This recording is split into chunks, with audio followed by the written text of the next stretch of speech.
Pastor David Poyong Cho. 6 princípios espirituais para alcançar e experimentar abundância de vida. Um turista falante de inglês ficou maravilhado ao ver as lindas cataratas do Niágara e, emocionado, bebeu um pouco de água fresca que caía do alto. Mas ao ver uma tabuleta de advertência, começou a gritar e a pedir socorro. Foi levado imediatamente ao hospital mais próximo, onde foi internado na sala de emergência. O que acontecera foi que o homem havia lido uma placa com o aviso Poison, cujo significado em sua língua é veneno. Portanto, seu comportamento e sua atitude foram uma reação bastante lógica. Ao chegar ao hospital, o turista começou a gritar: "Bebi um pouco de água das cataratas do Niágara, mas vi uma placa que dizia Poison. Dê-me um antídoto agora mesmo. Creio que o veneno já se espalhou por todo o meu corpo." O médico, ao ouvir estas palavras, começou a rir e logo disse: "Pare com todo esse escândalo e levante-se, senhor. O aviso que o senhor viu não dizia Poison. O que estava escrito era a palavra francesa poisson, com um S a mais que a palavra poison. A palavra poisson em francês significa peixe. Portanto, a placa avisa que a água foi reservada para a proteção dos peixes. O pensamento muda a atitude de uma pessoa. Esse princípio se aplica à vida cristã. Tudo depende do seu pensamento, que é um fator importante capaz de mudar o rumo do seu destino. Mudanças sociais e econômicas só poderão ser superadas por meio de um novo pensamento. Não devemos permitir que nos vençam as enormes ondas das circunstâncias negativas. Pelo contrário, devemos navegar ao ritmo das ondas do caos e das dificuldades para chegarmos ao porto da paz e da prosperidade. Isso se consegue unicamente por um pensamento ativo e afirmativo. Não posso não nos leva a lugar nenhum. Nossa declaração deve ser sempre: tudo posso. Não devemos permitir que nossa língua seja tentada a dizer: não posso. Não creio que o possa fazer bem. Não me sinto capaz. Essas formas levam-nos a um abismo mais profundo de desesperança e frustração.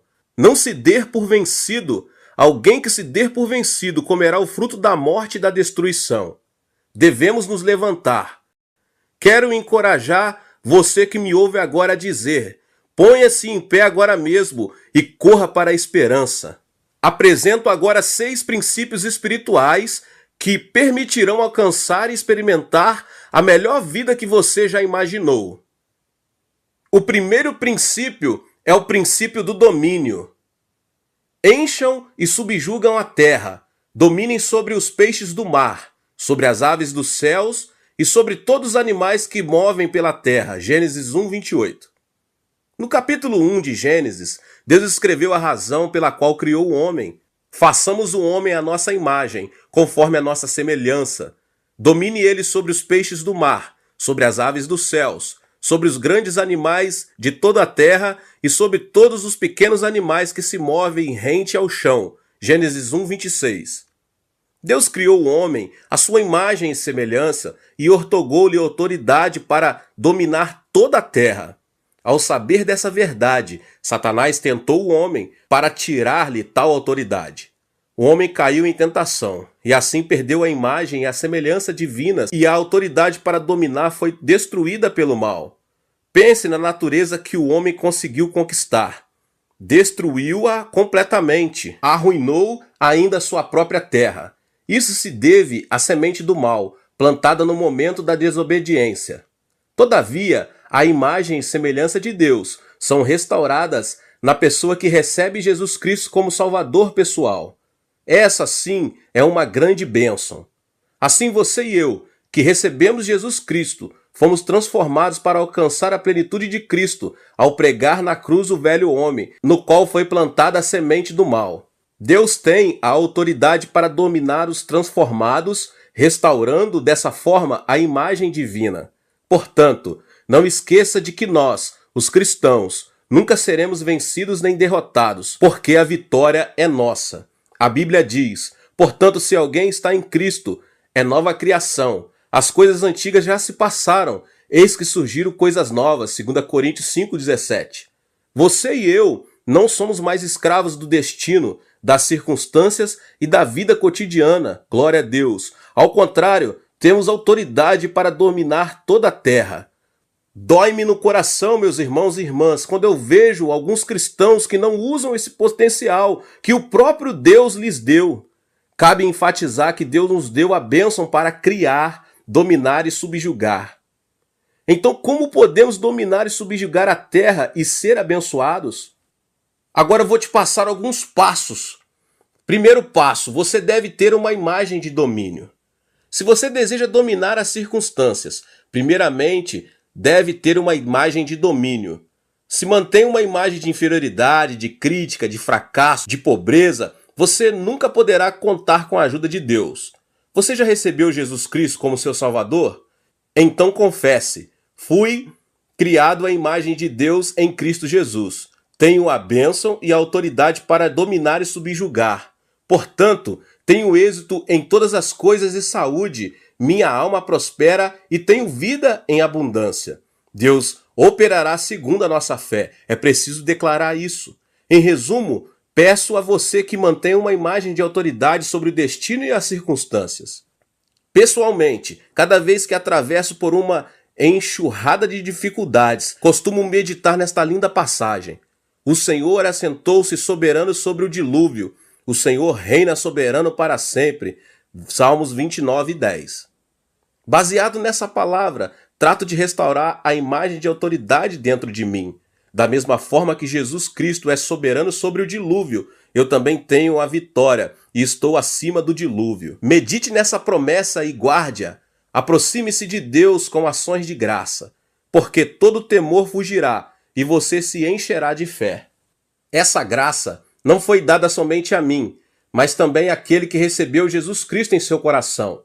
Comece a declarar: tenho autoridade para dominar meu destino e minhas circunstâncias. Talvez no passado você tenha seguido o destino e o fatalismo. Agora, porém, é você quem possui o domínio e autoridade sobre o diabo, sobre o pecado, sobre as enfermidades e sobre a pobreza, porque a você foi concedida autoridade para dominar.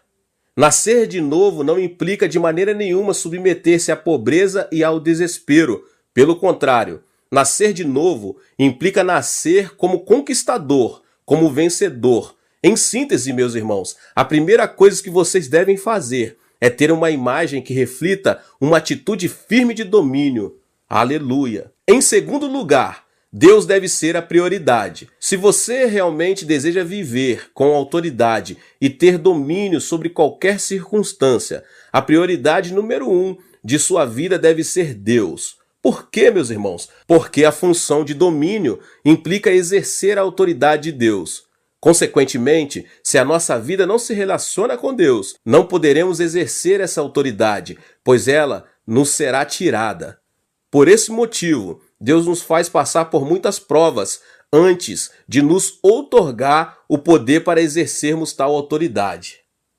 Quando Moisés chegou a Cádiz Barneia com o povo de Israel, Deus lhe disse que mandasse os espias observar a terra de Canaã. Por quê?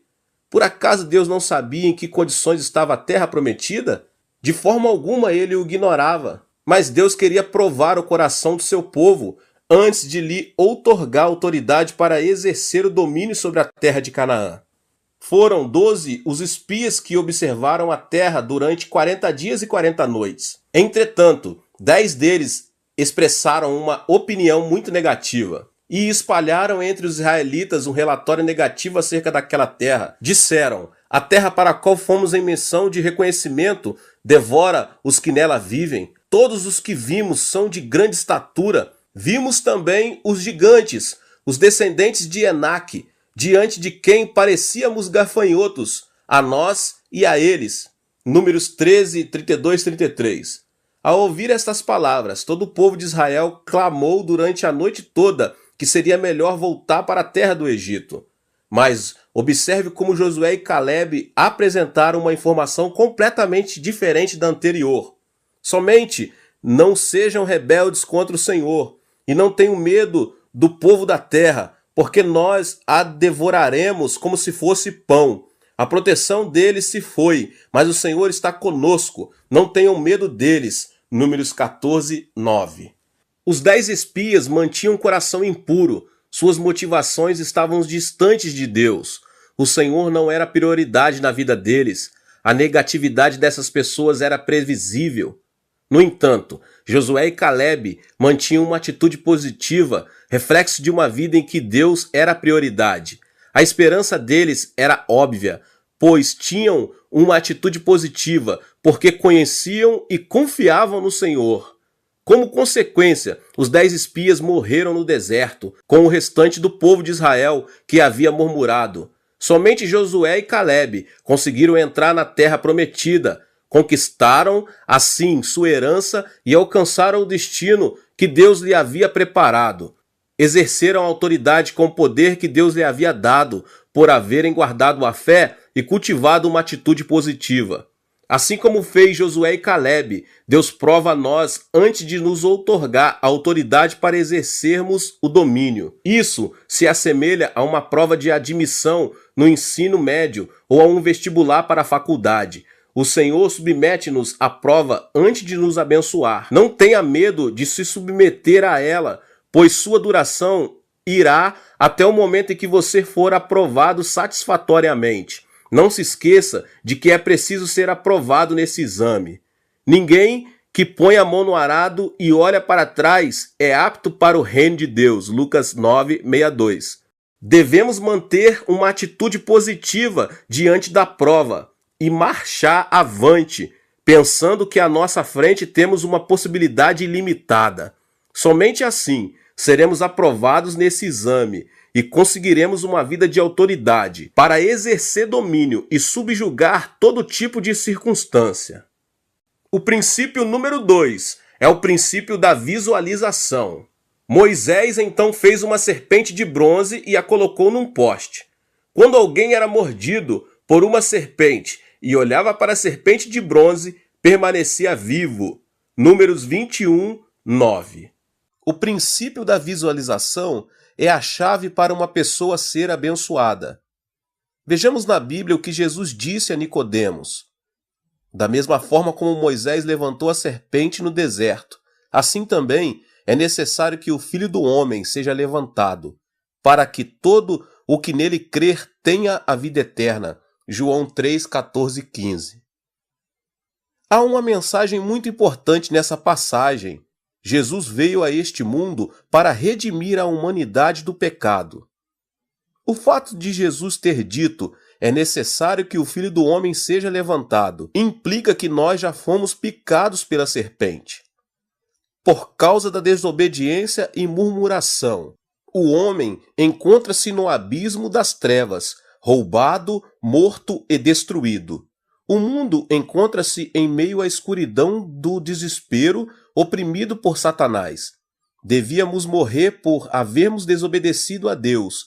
Entretanto, Jesus nos disse: é necessário que o Filho do Homem seja levantado. Em resumo, isso significa que Jesus seria crucificado e ali abateria toda a influência de Satanás e, consequentemente, todo aquele que olhar para Jesus crucificado será transportado da escuridão para a luz, da morte para a vida. Esse é o princípio da visualização no reino de Deus. Deus abençoou Abraão por meio desse mesmo princípio espiritual. Quando o patriarca se encontrava em uma idade avançada, frustrado por não gerar um filho, Deus apareceu a ele e disse-lhe para contar as estrelas dos céus, lá em Gênesis capítulo 15. A partir deste instante, Abraão começou a visualizar uma numerosa descendência com os olhos da fé. Como consequência disso, transformou-se em pai de multidões. Cabe lembrar que algumas pessoas têm usado esse princípio de maneira incorreta. A esposa de Ló, por exemplo, no momento da destruição da cidade de Sodoma e Gomorra, Deus havia advertido Ló e sua família a que não se olhasse para trás e não parassem. Mesmo assim, a mulher olhou para trás e transformou-se numa estátua de sal, está em Gênesis 19. O pecado dessa mulher foi olhar para trás. Ao ver a destruição de Sodoma e Gomorra, ela também foi destruída. Eva também é um exemplo disso. Seu pecado deveu-se ao uso incorreto do princípio da visualização. Vendo que a árvore era boa para se comer, atraente aos olhos e desejável para ela se obter discernimento, ela comeu do fruto e deu ao seu marido. Gênesis capítulo 3. O rei Davi foi outro que fez mau uso desse princípio espiritual. Enquanto todo o exército de Israel travava uma batalha feroz com os amonitas, Davi permanecia na cidade de Jerusalém. Numa certa tarde, ao passear pelo terraço do palácio, observou uma mulher muito bonita. Mandou-a buscar e cometeu o adultério. Como consequência, a mulher Betseba engravidou-se. Foi uma situação tão desesperadora que o rei encomendou a morte de Urias, marido da mulher, ao ordenar que ele fosse colocado na linha de frente, contra a qual o combatente era mais violento. 2 Samuel, capítulo 11. O tema da visualização é algo fundamental, meus irmãos. Nossa vida é como o deserto. Há vezes em que cometemos falhas e somos picados pela serpente, o diabo. Que atitude devemos tomar em situações tão terríveis? Devemos olhar para Jesus. O povo de Israel viveu quando olhou, em obediência e fé, para a serpente de bronze que havia sido colocado na estaca. Hoje, nós também podemos desfrutar uma vida abundante de transformação e restauração de nosso espírito, nossa alma e de nosso corpo, de nossas circunstâncias, se apenas por fé e obediência olharmos para Jesus que foi pregado na cruz do Calvário. Agora eu vou lhes mostrar os 5 princípios da visualização no reino de Deus. O primeiro princípio é: visualize o perdão.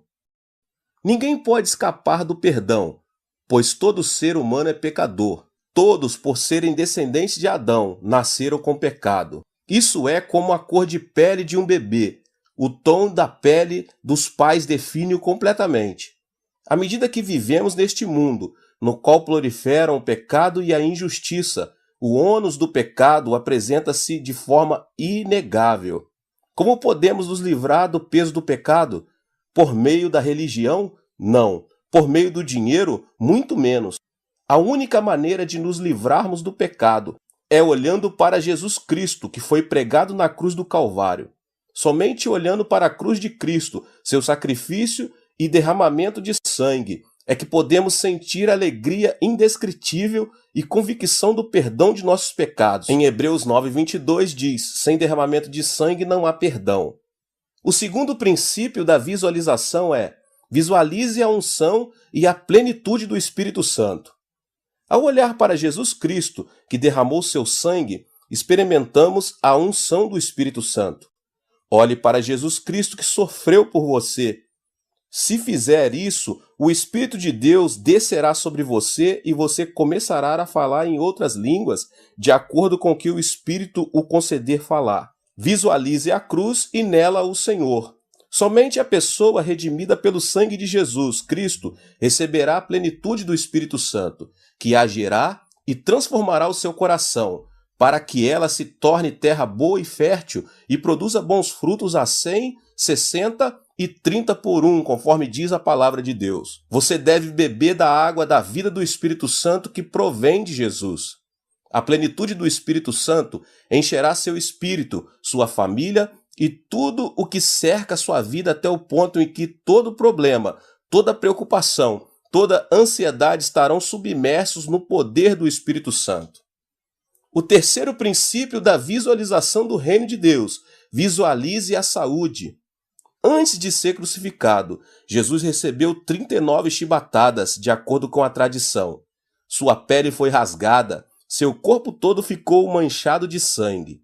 Por que motivo ele teve de sofrer de maneira tão dolorosa? A Bíblia responde essa pergunta da seguinte forma, em 1 Pedro 2,24. Por suas feridas vocês foram curados. Jesus sofreu tudo isso com o propósito de nos dar saúde. Portanto, qualquer tipo de enfermidade mental, física, pode ser curada se for observada com fé a obra de Jesus Cristo, que foi ferido por nossas enfermidades, e pelas suas feridas fomos curados, Isaías 53. O quarto ponto é: visualize a sua prosperidade. Jesus morreu na cruz para desfazer também os espíritos e as ervas daninhas de nossa vida. O Senhor viveu em meio à pobreza, começou a vida numa manjedoura. Até o momento de sua morte não teve onde reclinar a cabeça. Qual a razão de o Filho de Deus ter vivido na pobreza? A Bíblia nos explica claramente: pois vocês conhecem a graça de nosso Senhor Jesus Cristo, que sendo rico, se fez pobre por amor de vocês, para que por meio de sua pobreza vocês se tornassem ricos. 2 Coríntios 8:9. Nenhum pai vai querer que seu filho viva no meio da pobreza e da miséria. Mas ainda, uma das razões por que os pais trabalham duro é o desejo de dar a seus filhos melhor qualidade de vida, como parte de sua herança. A Bíblia também afirma isso e ensina da seguinte maneira: Cristo nos redimiu da maldição da lei quando se tornou maldição em nosso lugar, pois está escrito: maldito todo aquele que for pendurado no madeiro. Isso para que em Cristo a bênção de Abraão chegasse também aos gentios, para que recebêssemos a promessa do Espírito Santo mediante a fé. Gálatas 3, 13 e 14. A bênção da prosperidade do espírito, da alma e do corpo é uma graça básica e essencial que recebemos ao crermos em Jesus Cristo. O quinto e último ponto dos 5 princípios da visualização no reino de Deus é: visualize a esperança no reino dos céus. O homem é um peregrino. Nenhum ser humano pode viver nessa terra eternamente. A Bíblia declara que é a sua vida? Vocês são como a neblina que aparece por um pouco de tempo e depois se dissipa. Tiago 4,14. Isso significa que chegará um momento em que teremos de deixar nosso corpo. Haverá quem receba a vida eterna e quem receba a condenação eterna. O que faz a diferença? A fé em Cristo Jesus. Aqueles que tiverem recebido Jesus como seu Senhor e Salvador pessoal receberão a vida eterna. E aqueles que tiverem recusado receber Jesus serão condenados ao castigo eterno. Todos os que tiverem crido em Jesus terão a vida eterna, serão ressuscitados no dia da segunda vinda de Cristo e viverão com o Rei dos Reis eternamente. A razão por que Deus redime o nosso espírito, abençoa a obra de nossas mãos e sara o nosso corpo deve-se ao desejo de permitirmos usufruir a expectativa de vida do reino de Deus. Portanto, não desanime por causa das adversidades que a vida lhe apresenta. Devemos manter a esperança no reino dos céus. Quem mantém o olhar no reino dos céus nunca submergirá no abismo da ansiedade e do fracasso. Ao contrário, sua vida se caracterizará por alegria e ações de graça, pois guardará em seu coração o desejo. O princípio número 3 é o princípio da semeadura e da colheita. Outra ainda caiu em boa terra, deu boa colheita a 100, 60 e 30 por 1. Mateus 13, 8. É interessante observar que certos desertos foram transformados em terra fértil, por haver um rio próximo, e agora se tornaram locais habitáveis por qualquer organismo vivo. Não é por acaso que a origem e a expansão das civilizações antigas tenham ocorrido em lugares com rios. Por exemplo, a China antiga teve início na bacia dos rios Mekong e Salween, a Índia nos rios Indo e Ganges, a civilização mesopotâmia entre os rios Tigre e Eufrates, o Egito no Nilo. No espírito de cada pessoa que recebeu Jesus Cristo no coração, flui a água viva do rio de Deus. Quem crê em mim, como diz a Escritura, do seu interior fluirão rios de águas vivas. Em cada pessoa que creu em Deus correrão rios de águas vivas, e isso lhe permitirá usufruir a graça abundante. Contudo, há uma questão muito importante. Por mais que tenhamos terra fértil à nossa disposição, se não semearmos, tampouco colheremos. Se desejarmos experimentar o poder de Deus, devemos plantar sementes de fé. Um grande incêndio havia destruído praticamente toda a cidade de Chicago. Os jornalistas e repórteres haviam corrido para transmitir todo o acontecimento. Foi nesse instante crítico que um repórter se aproximou do famoso pregador D.L. Moody para entrevistá-lo, pois vira que no meio das chamas estava a igreja do pastor. Pastor Moody, o Senhor tem pregado durante toda a sua vida que Deus é onipotente e que nada é impossível para ele. Minha pergunta é: por que Deus deixou que sua igreja fosse incendiada? Sorrindo, Moody respondeu: é que eu pedi a Deus uma igreja maior. E eis aqui a resposta dele. Do ponto de vista financeiro, era muito mais caro demolirmos todo o templo e fazermos outra construção. Agora só precisamos construir uma nova. Ao ouvir a resposta, os repórteres ficaram sem palavras. Moody estava de pijama, pois o incêndio havia acontecido durante a madrugada. O repórter, impaciente, animou-se a perguntar: Pastor, então quer dizer que o Senhor tem dinheiro suficiente para construir um novo templo? Moody respondeu mostrando-lhe sua Bíblia. Eu saí sem cheque e sem dinheiro nos bolsos, mas tenho nas mãos a melhor caixa forte, aquela que nunca fica sem recursos. Não se preocupem, vocês poderão ver uma igreja ainda maior e mais bonita que será construída em pouco tempo.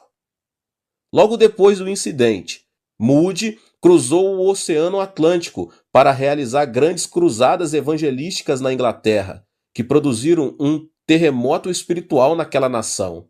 Ao retornar a seu país, ficou surpreso, pois inúmeras pessoas que tinham participado de suas conferências haviam ofertado com o propósito de construir um novo templo.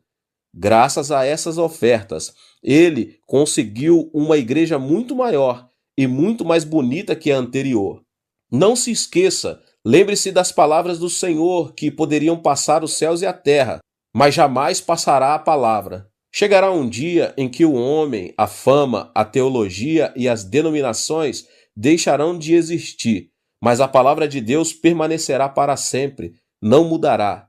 Existem nas Escrituras 32.500 promessas e todas são para você. Não existe nenhum privilégio. Todos têm direito a receber a bênção dessas promessas.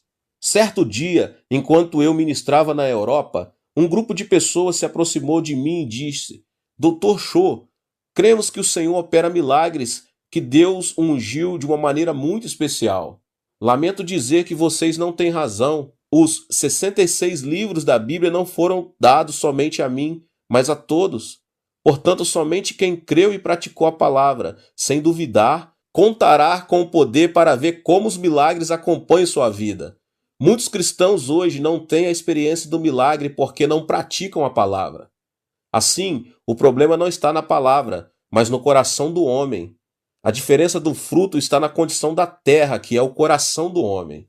Em Mateus, no capítulo 13, o Senhor Jesus relata a parábola do semeador. Lembre que a terra, o lugar, é o coração do homem. O Senhor nos fala do caminho, do terreno pedregoso, dos espinhos e da boa terra e os comparou. Não se encontrou nenhum fruto nos 3 primeiros casos. Só a semente semeada em terra boa produziu a 100 por 1. Será o caso de dizer que nos 3 primeiros casos não existe nenhum tipo de esperança? Não. A questão está em lavrá-la e trabalhá-la para que se converta em terra fértil. Agora, a semente que caiu à beira do caminho. Enquanto lançava a semente, parte dela caiu à beira do caminho e as aves vieram e a comeram. Mateus 13, 4. Nenhuma ave poderá comer uma semente que tenha caído em terra boa, pois ela cobrirá a semente, que não será vista. Mas a semente que tenha caído à beira do caminho será facilmente vista, e virão as aves e a comerão. Essa parte da parábola refere às pessoas que já têm certo conhecimento da palavra de Deus, entretanto, não prestam atenção à semente da palavra por causa dos seus interesses e valores seculares. Nenhum cristão que tenha prioridades desorganizadas poderá dar bom fruto. Se ele ama o dinheiro, o trabalho, o esporte ou qualquer coisa mais do que a Deus, sua vida estará fora de foco, estará fora do caminho e nenhuma semente ali caída dará fruto. Não obstante, há esperança para esse tipo de pessoa. já que pode lavrar a terra profundamente e transformá-la.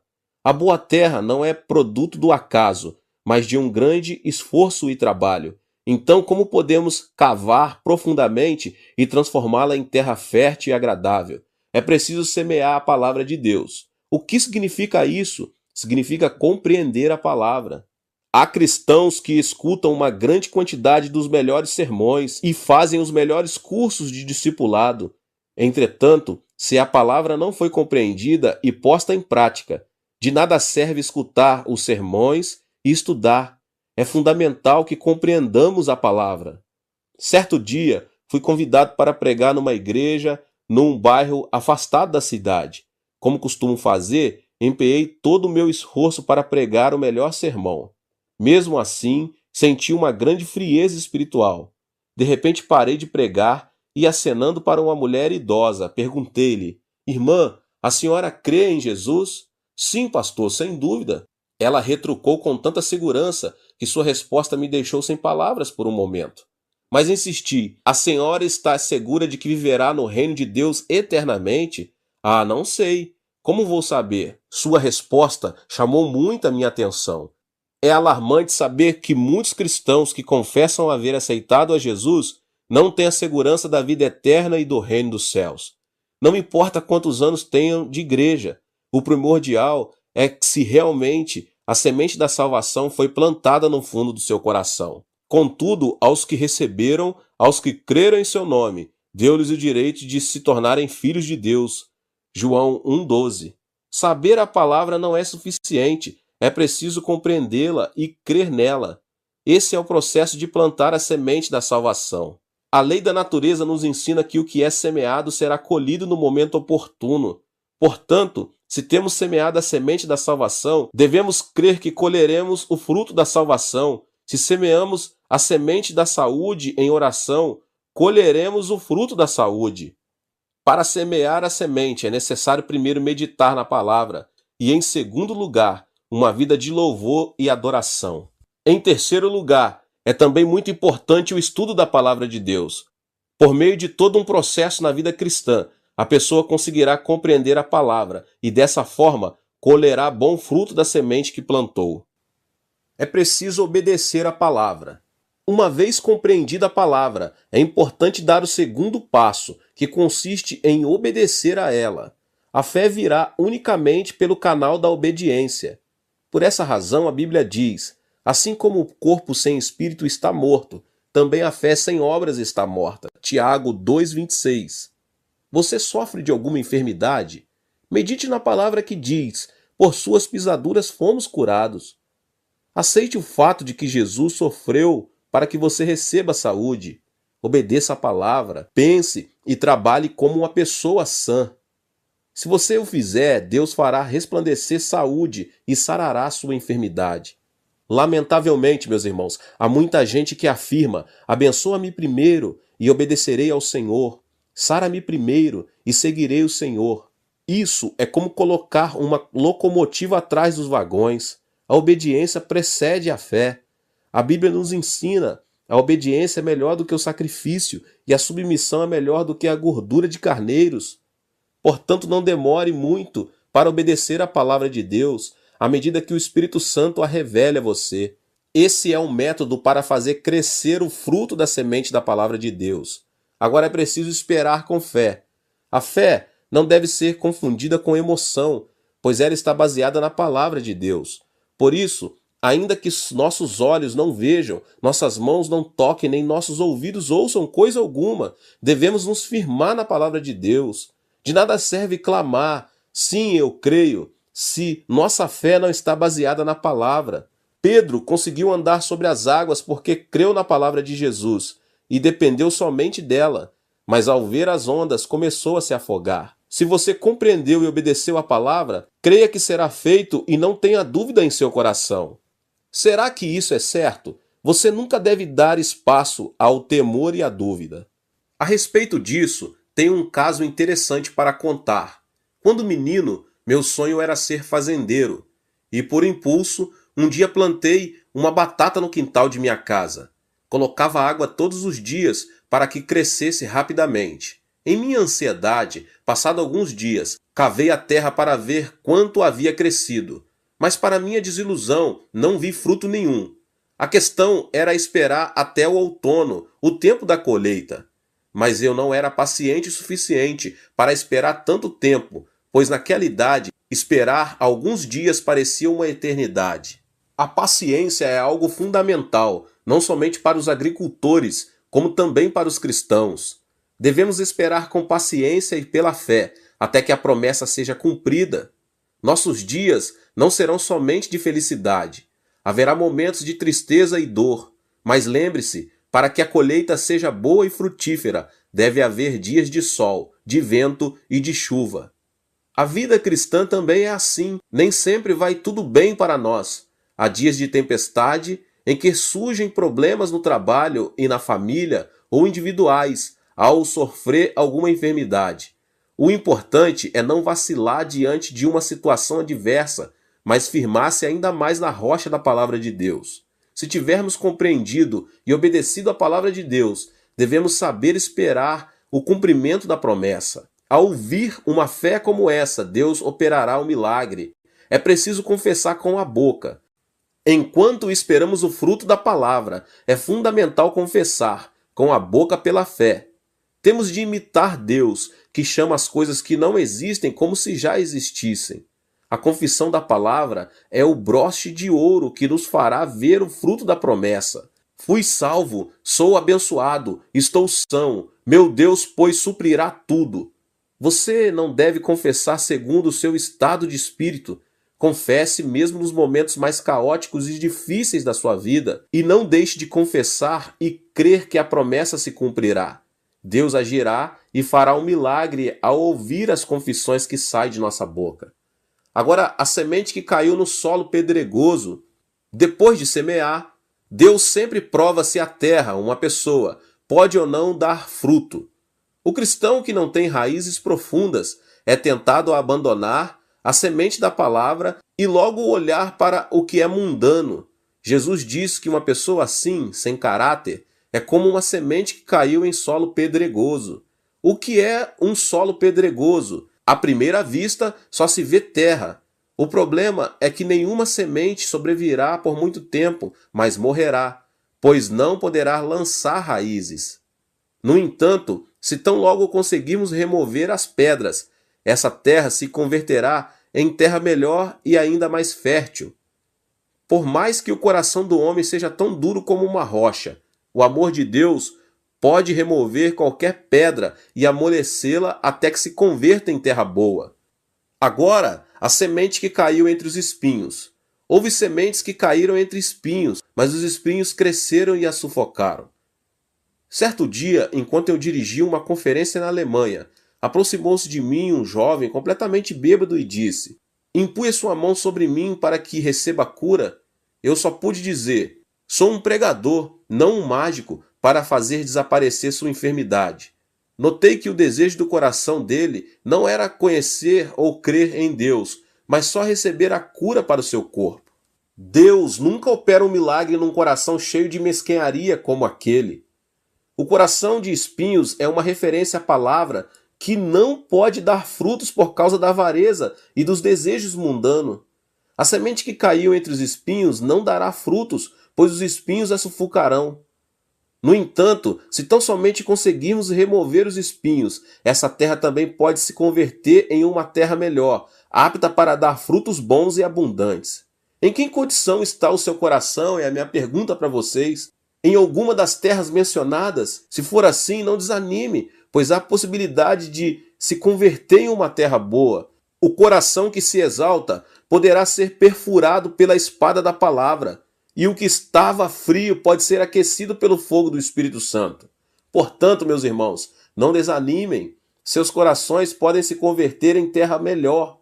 Plante a palavra no seu coração, de Gênesis a Apocalipse. Converta-se em praticante da palavra e você se surpreenderá ao ver os frutos da bênção que Deus mesmo fará crescer na vida de cada um. O quarto princípio é o princípio de dar e receber. Deem e lhes será dado, uma boa medida, calcada, sacudida e transbordante será dada a vocês, pois a medida que usarem também será usada para medir vocês. Lucas 6,38. A razão de muitos cristãos terem falta de alegria e motivação deve-se à escassez da vitalidade com relação à fé. Meus irmãos e irmãs, por que há tantos cristãos que precisam de vitalidade? Respondo à minha própria pergunta dizendo que isso se deve ao fato de os cristãos estarem acostumados a receber, não a dar. A plenitude e a unção da graça do Espírito Santo são dadas às pessoas que sabem beneficiar os outros. Nosso coração se enche da alegria do Espírito Santo à medida que pomos em ação esse princípio espiritual e nos convertemos em canais de bênção para os outros. O segredo da bênção de Deus está em dar. O Espírito Santo nos guiará para agirmos e abrirá nosso coração. Nele entrarão o amor, a graça e a bênção de Deus. Eu pergunto para vocês nessa noite, alguma vez você já reparou no Mar da Galileia e no Mar Morto? As águas do Mar da Galileia se dirigem para o Mar Morto. Nunca param, fluem sempre, o que faz com que seus componentes nunca se deteriorem. Comparado às águas do Mar Morto, que são estanques, vemos que os componentes de suas águas se decompõem, o que torna impossível qualquer tipo de vida. Qual é o princípio, meus irmãos? É o dar. Você quer bênção? Então dê. Há muitas pessoas que esperam uma demonstração, uma manifestação de carinho, de amor, de bondade. Devemos aprender a expressar nosso amor para com elas. Não se feche em si mesmo, porque a bênção de Deus nunca é dada a pessoas com esse tipo de personalidade. Deus opera por meio do princípio de dar e receber. Se expressarmos nossa bondade e dermos, Deus nos abençoará a 100, 60 e 30 por 1, medida boa, calcada e transbordante. O reconhecido rei do aço, Andrew Carnegie, disse certa vez: "A razão por que gerencio esta fábrica é meu desejo que cada empregado tenha sua própria conta poupança e viva com esperança." A filosofia desse homem não era só ganhar dinheiro para si, mas para todos os empregados de sua empresa. Como consequência, os empregados fizeram dela uma empresa mundialmente conhecida. Muitos pastores estrangeiros têm me perguntado qual é o segredo do crescimento da igreja. A pergunta tem sido sempre a mesma. O que tenho de fazer para que a minha igreja cresça? Eles perguntam. Minha resposta é muito simples. Certifique-se de que cada membro da sua igreja está sendo abençoado e bem-sucedido, pois são eles que trarão bênção e sucesso para a igreja. O segredo para ter uma família sã também está nesse princípio. Você deve tomar a iniciativa de expressar amor e interesse por todos os membros de sua família. O problema de muitas famílias hoje, meus irmãos e irmãs, é que ninguém toma a iniciativa, interessam-se somente em receber. O princípio do mundo diz, melhor é receber do que dar. Mas o princípio espiritual do reino afirma, independentemente de o que você tem, dê e reparta com os outros. Deus explica claramente que primeiramente devemos dar, para dessa forma recebermos a bênção de Deus. A palavra de Deus é clara, dê e lhe será dado. O princípio número 5, o princípio da ordem durante a petição. Busquem, pois, em primeiro lugar o reino de Deus e a sua justiça, e todas essas coisas lhe serão acrescentadas. Mateus 6,33. Comece a orar não somente por suas necessidades, como também pela manifestação do reino de Deus aqui nessa terra. É primordial que os cristãos saibam ordenar corretamente suas prioridades. Sem dúvida, a maior delas deve ser Deus, e amar aos outros como a nós mesmos. Lamentavelmente, meus irmãos, vejo muitas pessoas que inclinam a balança por um lado apenas.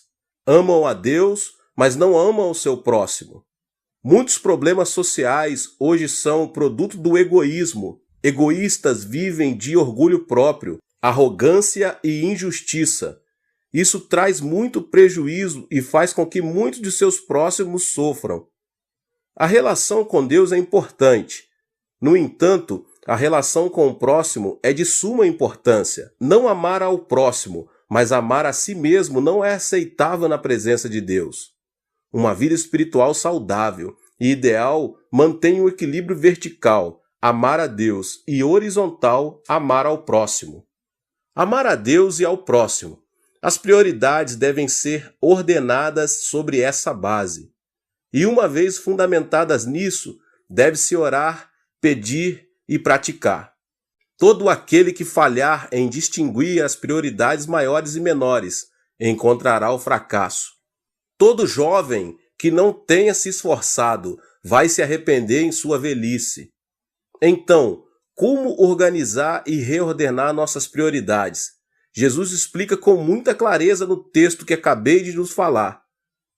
Busquem, pois, em primeiro lugar o reino de Deus e a sua justiça, e todas essas coisas lhes serão acrescentadas. Mas devemos buscar o reino de Deus. Devemos buscar primeiramente o reino de Deus. Isso implica buscar o reino de Deus por meio da cruz. O exército desse reino é composto por almas salvas de seus pecados pelo sangue de Jesus. Nenhum cristão participante desse grande exército guarda sua esperança e seu propósito aqui na terra, mas no reino de Deus, que permanece para sempre. Para o cristão, a vida terrena é apenas uma viagem em direção ao reino, o que implica manter um alto grau de fé. Depois de Adão, o reino de Deus começou a ser proclamado com a vinda de Jesus Cristo a este mundo, que estava submerso no pecado, na injustiça, na maldição, na enfermidade, na pobreza, na morte e outras coisas mais. Jesus, por meio de sua vida, revelou que as características do reino de Deus eram o perdão dos pecados, a plenitude do Espírito Santo, a bênção de Abraão, a saúde, a abundância, a riqueza e a vida eterna. Então devemos orar para que essas mesmas características não somente transbordem em nosso ser, como também na vida de nossos semelhantes. Devemos também buscar a justiça de Deus. Nosso dever não consiste somente em buscar o reino de Deus, mas também em fazer todo o possível para que sua justiça seja manifestada no mundo. Os cristãos devem fazer fluir a justiça de Deus em suas próprias vidas. Deus se agrada do justo. É importante também nos ocuparmos da justiça no campo social. Jesus esteve com pecadores, pobres e doentes. Converteu-se em seu amigo e salvador. Jesus trouxe justiça à sociedade. Nós, que nos identificamos como discípulos de Jesus, devemos imitá-lo, esforçando-nos na justiça social. Outra coisa importante é a justiça no âmbito nacional, que não deve estar fora do interesse dos cristãos. É lamentável saber que na Coreia temos injustiça continuamente presente. É triste que o Evangelho não tenha conseguido mudar as estruturas da sociedade coreana ainda. As estatísticas indicam que 25% da população coreana confessa ser cristã. Contudo, não se vêem vestígios de justiça em nossa nação, apesar de mais de 10 milhões de cristãos.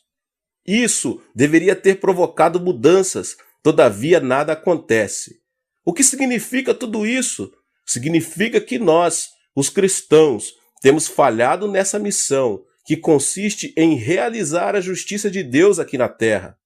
Onde não há justiça, proliferam a aridez e a hipocrisia. Portanto, os cristãos devem avançar em oração e serem persistentes para que a justiça flua no âmbito pessoal, social e nacional. O cristão é quem mantém uma dupla relação com Deus e com o próximo, a sociedade. O fato de permanecer circunscrito às paredes do templo, orando e jejuando, sem se interessar pelo sofrimento e pela injustiça social, é sinal de decadência espiritual da igreja. Jesus explicou que, se buscarmos primeiramente o reino de Deus e sua justiça, todas essas coisas serão acrescentadas. Se neste momento a justiça divina proliferasse nos âmbitos financeiros, governamental e social, a distribuição correta das riquezas acabaria por completo com a pobreza, o suborno, a injustiça, o pecado, a violência, os roubos e outras coisas mais. Então, consequentemente, comece a orar não somente por suas necessidades, como também pela manifestação do reino de Deus aqui nessa terra. Essa é a ordem correta que você deve manter para que os problemas casuais desapareçam. Se você é um desses cristãos que tem o costume de orar somente por suas necessidades e não buscar primeiro o reino de Deus e a sua justiça, é muito provável que sua vida cristã esteja à deriva e precise de um rumo estável. O agricultor faz todo o possível para conseguir uma colheita bem-sucedida. Mesmo assim, a falta de chuva e sol pode prejudicar seriamente sua colheita. O que eu quero dizer com isso, meus irmãos? Quero dizer que é Deus que tem de abençoar, para que o homem seja abençoado. Se Deus não abençoar, todo o esforço do homem será vão. A bênção de Deus é derramada sobre as pessoas que buscam primeiramente o reino dos céus. E o princípio e último, o princípio número 6, é o princípio da massa. O princípio da massa é um princípio da mesma natureza. As aves relacionam-se entre si, patos com patos, e formam grupos. Esse princípio também se aplica à área espiritual. Pessoas negativas relacionam-se com pessoas negativas. As positivas sentem-se mais à vontade com gente que tem a mesma percepção. Pessoas criativas querem estar ao lado de quem ama a criatividade, cada um segundo a sua espécie. O evangelista Marcos, no capítulo 5, narra como a filha de Jairo foi curada dramaticamente por Jesus. Certo dia, enquanto Jesus pregava a uma grande multidão à beira do mar, veio a seu encontro um homem chamado Jairo, dirigente da sinagoga, pedindo-lhe que curasse sua filha, que estava gravemente enferma. Enquanto se dirigiam para a casa onde estava a menina doente, chegaram alguns servos da casa e disseram: "Sua filha morreu. Não precisa mais incomodar o mestre." Contudo, Jesus encorajou Jairo, dizendo: "Não tenha medo, tão somente creia." E seguiu seu caminho. Como era de esperar, havia um grande alvoroço na casa por causa da morte da menina. Ao notar isso, Jesus disse: "Por que todo esse alvoroço e lamento? A criança não está morta, mas dorme." Em Marcos 5:39.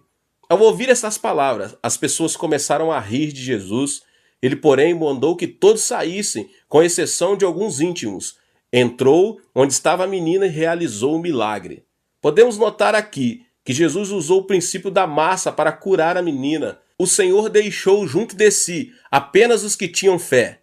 Nossa vida depende de pessoas com as quais nos relacionamos e mantemos comunhão permanente. Se você se reúne e tem comunhão com pessoas de fé, você se converterá numa pessoa de fé. Se sua comunhão é com gente positiva, você será alguém positivo. Esse princípio aplica-se também com a relação à bênção de Deus. Se deseja receber a bênção de Deus, você deve ter comunhão com gente abençoada.